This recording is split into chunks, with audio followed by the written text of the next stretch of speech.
this video, I'll be telling you guys how to win the Solos Cash Cup in Fortnite, and let's get right into it.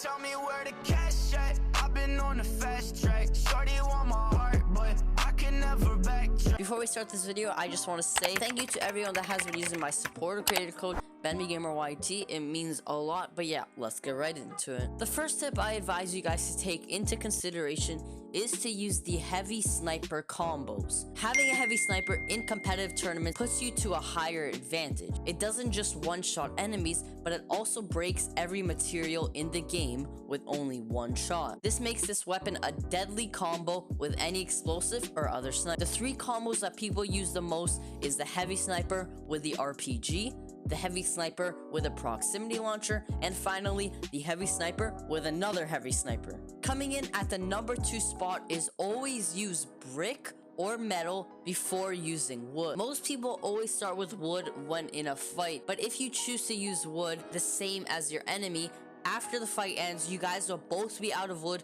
which would result in you having less materials. Always switch to a different material than what your enemy is using. You guys know metal is always the best material to use since it's the strongest, but usually in tournaments, the amount of metal you have is always less than wood or brick.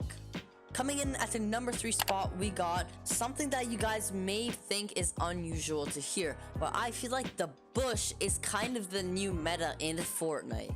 Now, yes, it might be an internet meme to use the bush in Fortnite. You'll be called like a quote-unquote noob, but if you think about it, if you get shot from somewhere unexpectedly and you are just wearing a bush, you will not take damage from their first shot, so that is pretty OP. This is also especially good for really late game in those small circles because one shot from an enemy can cost you the whole game. Before we move on to the next tip, if this video is helping you in any way, please make sure to slap a like, and yeah, let's get into the 4th tip.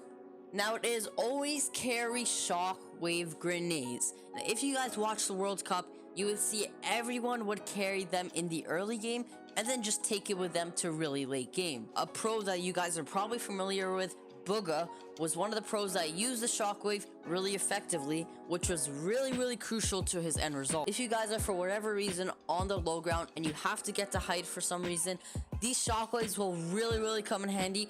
All you guys gotta do, place one down, jump, and you will be on ultimate height. Coming in at the number 5 spot, we got pick a landing spot that you're really comfortable with.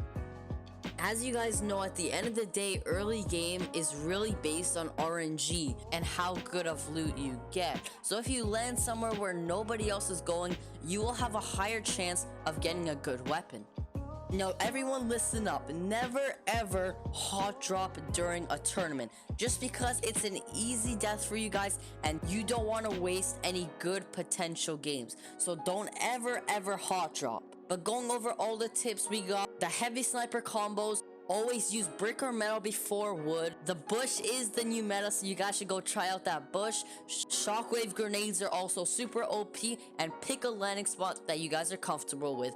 If you guys want to know how to survive in late game, I did do a separate video where I went in depth more about late game. It will be in the description down below. Make sure you guys go check that out. But we'll catch you guys in the next one.